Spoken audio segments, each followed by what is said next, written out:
Welcome back to another technical deep dive here in the debug zone. Today we're tackling a big question and breaking it down with insights from other users.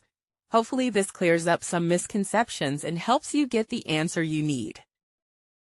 So buckle up, stay a little curious, and let's jump right in.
And that's a wrap.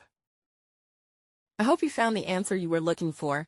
If you did, take a second to hit that subscribe button. It really helps out. And let me know in the comments which solution worked best for you. See you next time in the debug zone.